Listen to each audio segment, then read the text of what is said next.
Assalamualaikum warahmatullahi wabarakatuh. Perkenalkan, nama saya Ismi Fazila Alfi, NIM 202010400001. Saya dari Universitas PGRI Mahadewa Indonesia.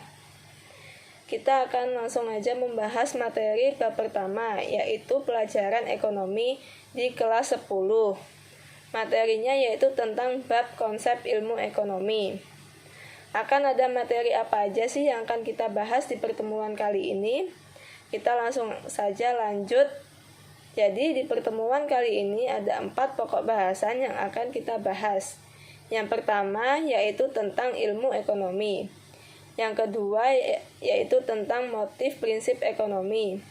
Yang ketiga masalah utama ekonomi. Dan yang keempat yaitu macam-macam kebutuhan. Baik, kita langsung saja bahas ke pokok bahasan yang pertama, yaitu tentang ilmu ekonomi. Nah, di sini siapa sih yang nggak tahu tentang ilmu ekonomi? Pasti sebelumnya sering dengar kan tentang kata ekonomi. Mungkin kalian kalau misalnya mendengar kata ekonomi itu identik dengan uang. Tapi ternyata ekonomi itu tidak sesempit itu. Nah, banyak hal yang bisa kita pelajari dari ekonomi. Kita harus tahu dulu ekonomi itu apa. Apa sih kata yang sebenarnya? Jadi, ilmu ekonomi itu berasal dari bahasa oikos yang berarti rumah tangga, dan nomos itu berarti aturan. Nah, jadi ekonomi ini aturan rumah tangga. Dan dalam arti luas yaitu ekonomi berkaitan dengan kegiatan manusia dalam memenuhi kebutuhannya. Mengapa kita perlu mempelajari ekonomi? Di sini ada yang tahu mengapa kita harus mempelajari ilmu ekonomi? Baik, ilmu ekonomi yaitu melatih seseorang agar dapat mandiri dalam berwirausaha dan mengelola kebutuhan.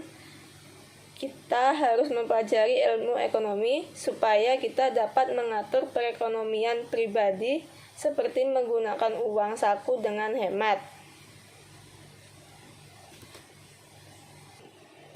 Dan tujuan mempelajari ilmu ekonomi yaitu untuk memenuhi kebutuhan agar tercapai kemakmuran dengan memprioritaskan kebutuhan yang lebih penting. Adapun kegiatan ekonomi dibagi menjadi 3, yaitu ada produksi, distribusi, dan konsumsi. Yang pertama yaitu produksi. Jadi produksi ini adalah suatu kegiatan yang dikerjakan untuk menambah nilai guna suatu benda atau menciptakan benda baru sehingga lebih bermanfaat dalam memenuhi kebutuhannya. Dari sebelumnya bahan mentahnya itu tepung terigu, telur, dan sebagainya, ketika telah melalui proses produksi, maka nilai gunanya akan bertambah, yaitu saat menjadi roti. Bisa kalian konsumsi, itu yang dimaksud dengan produksi. Itu bisa menambah nilai guna. Nah, yang kedua yaitu distribusi. Jadi, distribusi ini adalah kegiatan menyalurkan suatu produk, baik itu barang ataupun jasa, dari produsen ke konsumen, sehingga produk tersebut sampai ke konsumen, yaitu melalui proses distribusi. Misalnya, pabriknya tukang. Nah, ada salah satu cara untuk menggunakan distribusi ini. Dari Jakarta dibawa sama distributor ke kota-kota yang ada di Indonesia. Orang yang melakukan kegiatan distribusi ini disebut distributor. Jadi kalau tadi kan produksi itu menambah nilai guna atau mengubah bahan mentah menjadi bahan jadi. Sedangkan kalau distribusi yaitu menyalurkan suatu. Nah, kita lanjut lagi ke konsumsi. Konsumsi adalah kegiatan mengurangi atau menghabiskan nilai guna suatu barang dan atau jasa Orang yang melakukan kegiatan konsumsi disebut konsumen. Nah, konsumsi ini kebalikannya dari produksi kota yang diproduksi menambahkan nilai guna. Karena kita konsumsi gitu, seperti contohnya kalau misalnya ada makanan, setelah kita konsumsi, apa makanannya tetap masih ada? Tidak, akan pasti makanannya itu akan habis. Nah, kalau misalkan kita menggunakan barang, semakin lama apakah barang akan semakin bagus? Jawabannya yaitu tidak. Pasti semakin lama barang itu bisa menjadi semakin kurang kegunaannya, bahkan bisa sampai merusak.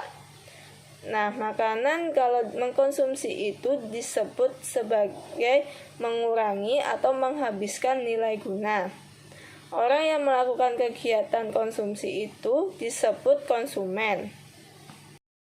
Nah, kita lanjut ke motif, prinsip, dan tindakan ekonomi.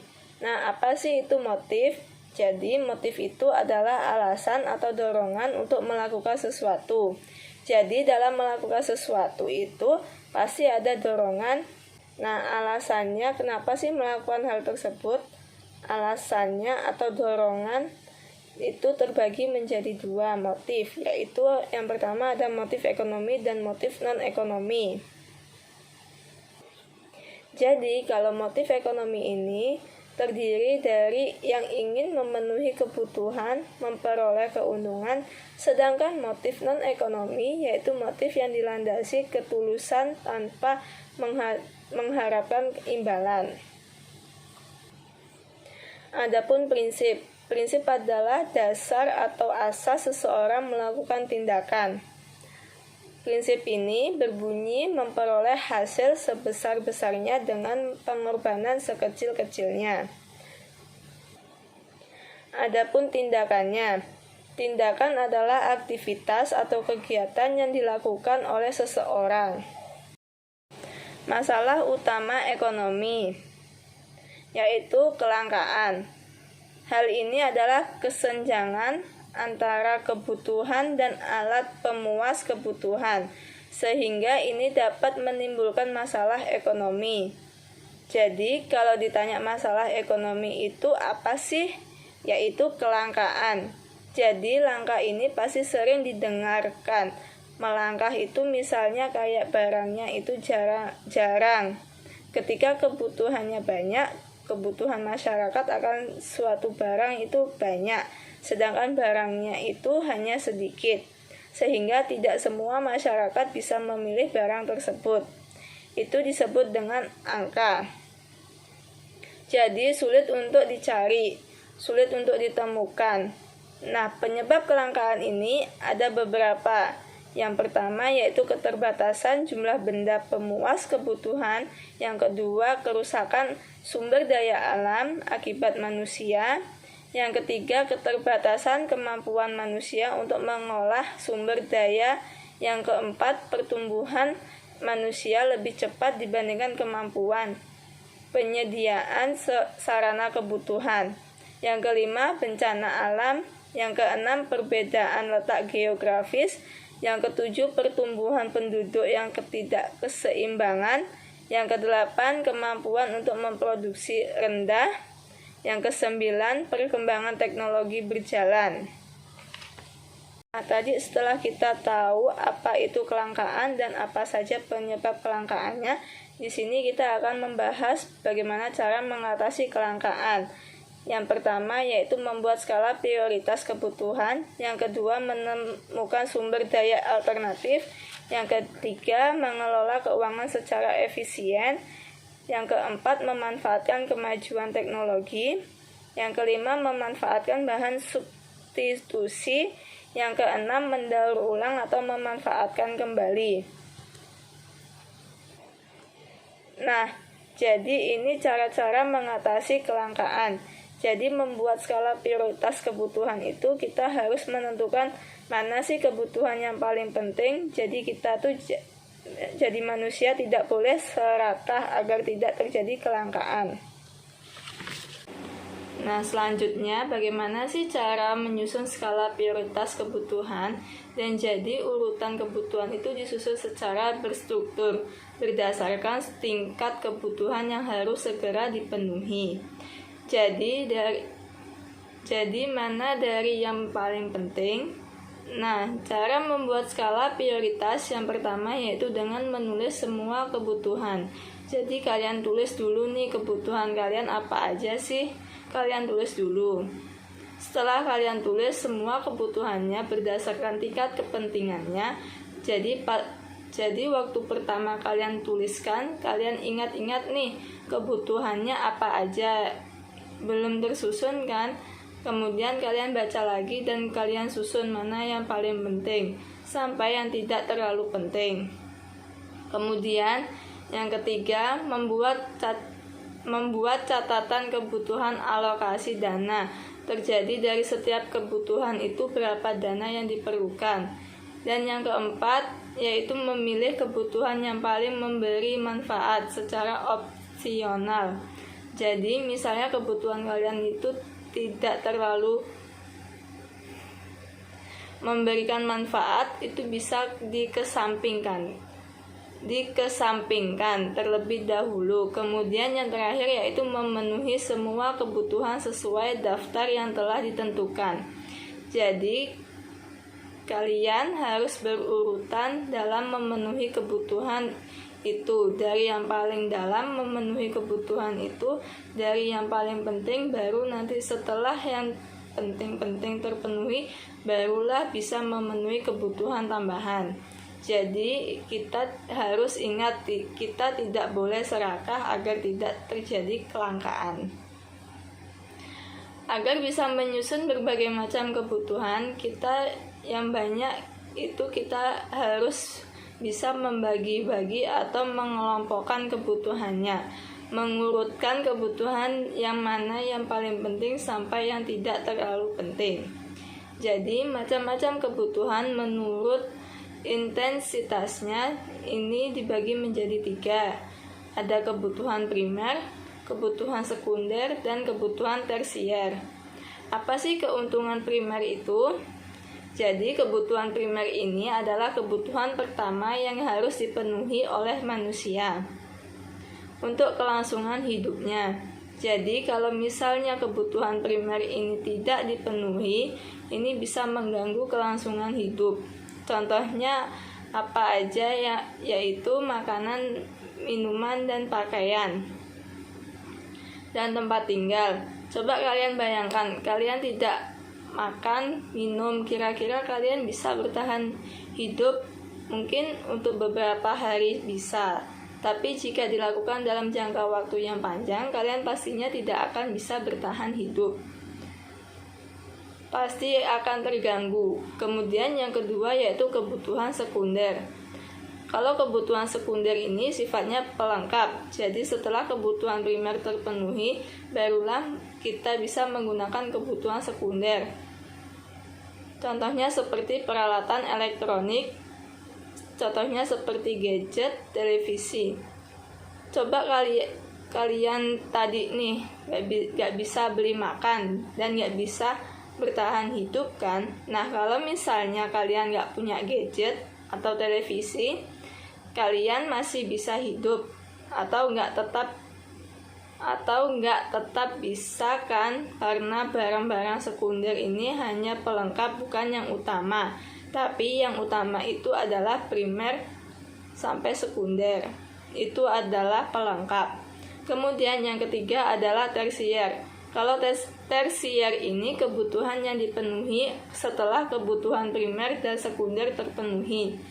Jadi kalau tersier ini adalah barang-barang mewah, itu contohnya villa mewah dan koleksi mobil sport.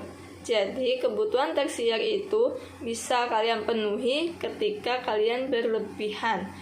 Misalnya kalian memiliki harta yang lebih, misalnya kebutuhan primernya udah terpenuhi, sekundernya sudah terpenuhi, tapi kalian masih punya uang sisa untuk bisa misalnya untuk membeli villa, membeli koleksi mobil sport, itu baru bisa dipenuhi. Jadi jangan sampai kayak misalnya kalian menuliskan keinginan beli jet pribadi, ingin membeli makanan, terus misalnya ingin membeli pakaian, tapi yang kalian prioritasin malah membeli jet pribadi dulu, bukan membeli makanan. Jadi itu salah ya. Jadi di dalam membuat skala prioritas, kalian harus mengurutkan dari yang primer, kemudian ke sekunder, baru yang terakhir ke tersier. Jadi ingat, primer itu utama, sekunder itu pelengkap, dan tersier itu barang-barang mewah. Jadi itu tidak harus dipenuhi, itu tersier yang paling terakhir. Adapun macam-macam kebutuhan, selain dari intensitasnya, ada juga menurut sifatnya. Menurut sifatnya ini dibagi menjadi dua, yaitu kebutuhan jasmani dan kebutuhan rohani.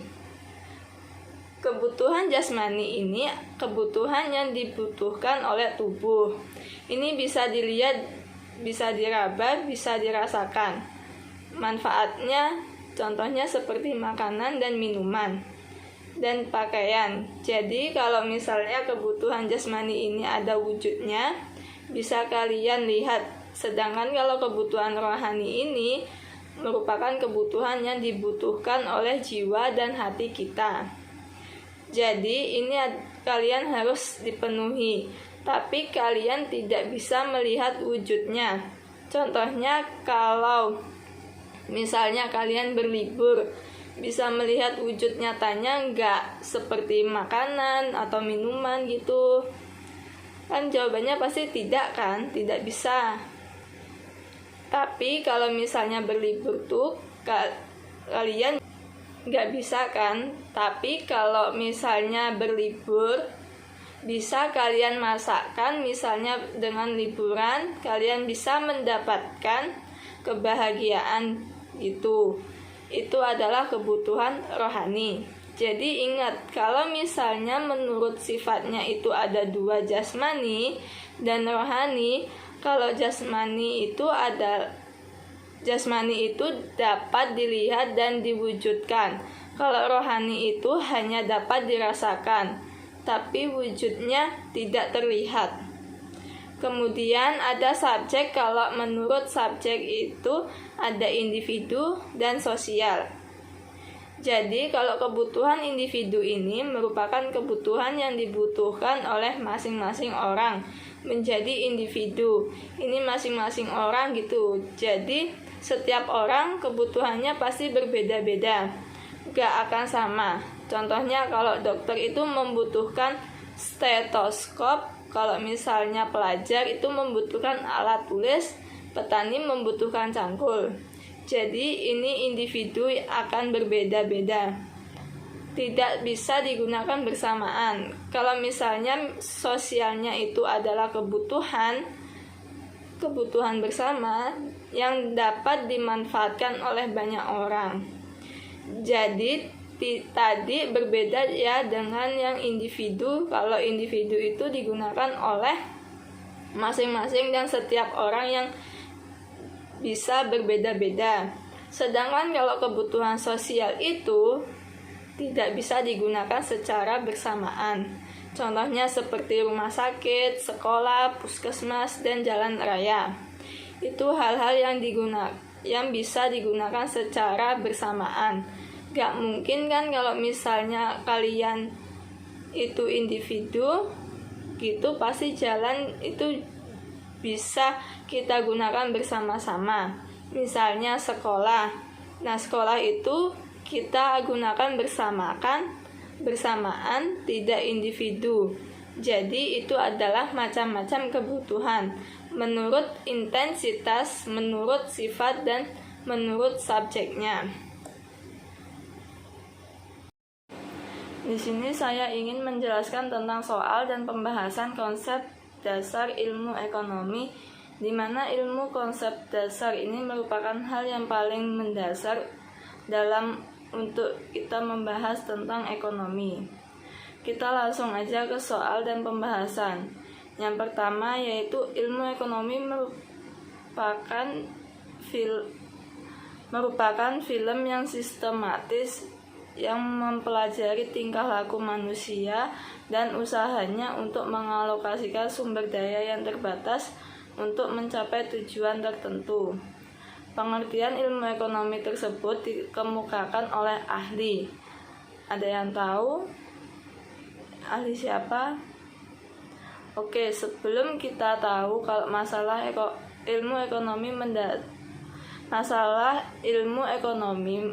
masalah dasar ekonomi itu adalah gimana caranya sumber daya alam yang terbatas ini bisa memenuhi kebutuhan manusia yang tidak terbatas. Ia akan terus-menerus kayak bertambah seperti itu.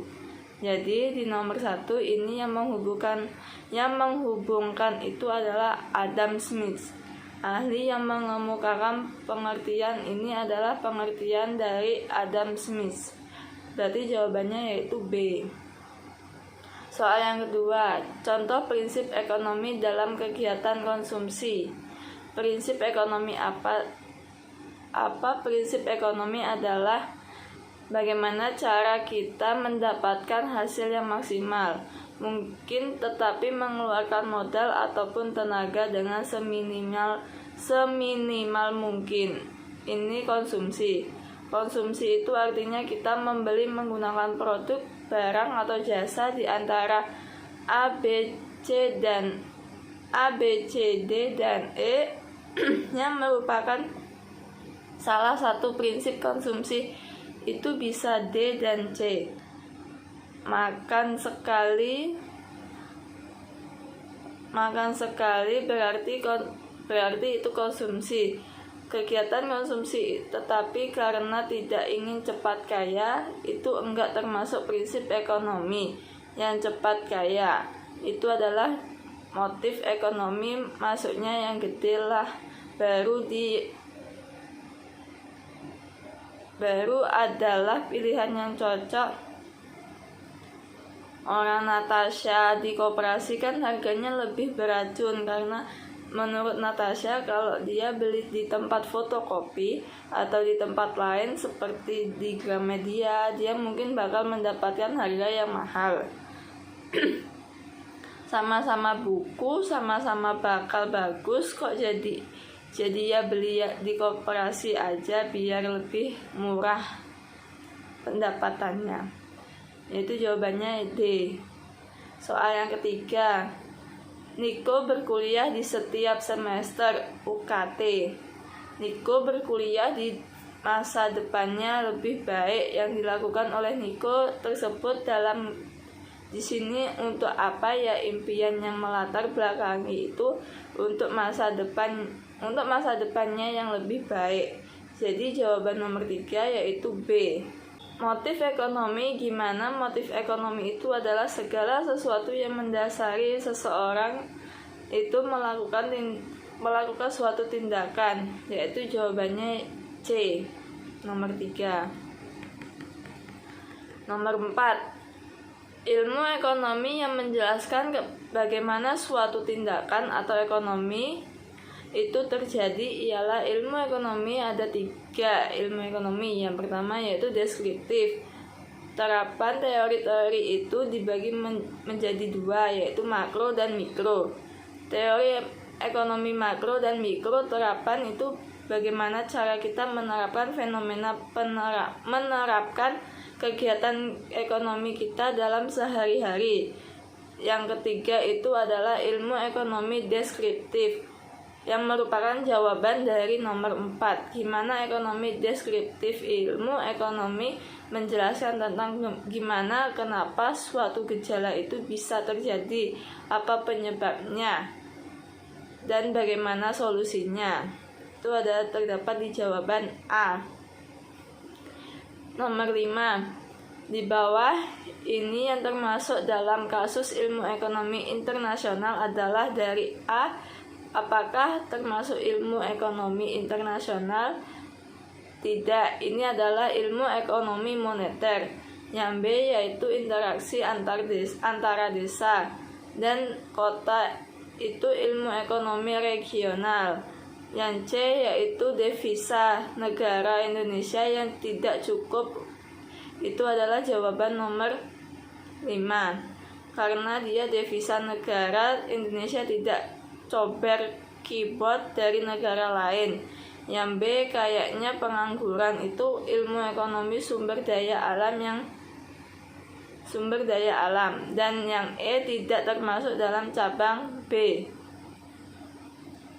Yang E tidak termasuk dalam cabang B, termasuk badan usaha koperasi. Jadi jawabannya yaitu C. Soal yang ke-6 di bawah ini merupakan pertanyaan tentang masalah ekonomi yang dihadapi oleh individu atau kelompok masyarakat dalam pertanyaan yang merupakan pokok perekonomian masalah ekonomi. Pokok perekonomian itu tadi bagaimana cara kita tingkah laku kita memenuhi kebutuhan manusia yang tidak terbatas, tetapi sumber daya alam yang terbatas. Jadi kita harus mau betul-betul tahu untuk siapa barang itu diproduksi, bagaimana, berapa jumlah, dan apa barang diproduksi. Itulah dia masalah pokok perekonomian di sini. Yang ada tanya, yang pertama, barang apa yang akan diproduksi masuk surya mendapatkan ekspor, tidak termasuk masalah ekonomi, masalah pokok. Perekonomian yang ketiga sangat sulit untuk melepas kesulitan itu, jadi tidak termasuk masalah pokok. Dan yang keempat, untuk siapa barang diproduksi masuk ke yang kelima, bagaimana cara memproduksi suatu barang. Akhirnya sudah punya jawabannya, yaitu 1, 4, dan 5. Jadi jawabannya D. Yang ketujuh, soal ketujuh, cabang ilmu ekonomi publik adalah cabang ilmu ekonomi yang membahas tentang kebijakan pemerintah dalam perekonomian, antara lain APBN dan utang pemerintah. Jadi jawabannya yaitu C. Soal nomor 8. Rumah tangga konsumsi merupakan salah satu perilaku ekonomi di mana salah satu tes yang menyediakan faktor-faktor produksi di bawah ini yang bukan merupakan pendapatan diterima oleh rumah tangga konsumsi ialah ada 4. Rumah tangga konsumsi, rumah tangga produksi, rumah tangga pemerintah, dan rumah tangga masyarakat luar negeri. Rumah tangga konsumsi itu tugasnya menyediakan kata produksi untuk ketiga negara, untuk ketiga rumah tangga tersebut, di mana dia bisa menerima balas jasa, tidak ada yang gratis di dunia. Rent itu sewa, wage itu upah, interest itu bunga, kapital itu modal, profit itu hubungan. Jadi yang menerima balas jasa kita udah tahu kalau kita kapital. Itu bukan merupakan balas jasa, tetapi ia memang yang harus disediakan dalam suatu perusahaan atau rumah tangga itu untuk kegiatan usahanya. Jadi jawabannya yaitu D. Soal yang ke-9, mendapatkan hasil maksimal dengan pengorbanan tersebut tertentu disebut dengan soal nomor 9. Mendapatkan hasil maksimal dengan pengorbanan tersebut tertentu disebut tetap prinsip ekonomi. Jadi jawabannya yaitu D. Soal yang ke-10, yang termasuk kegiatan ekonomi rumah tangga luar negeri kecuali adat yang tidak barangan atau jasa dari negara lain dan negara lain ekspor. Betul. Masukkan barang atau jasa yang akan diekspor ke negara lain. Betul. Murni tenaga kerja di negara lain. Betul. Mengurus banyak suatu negara tersebut. Ngapain harus diurus pajak? Memberikan suntikan dana kepada negara yang membutuhkan.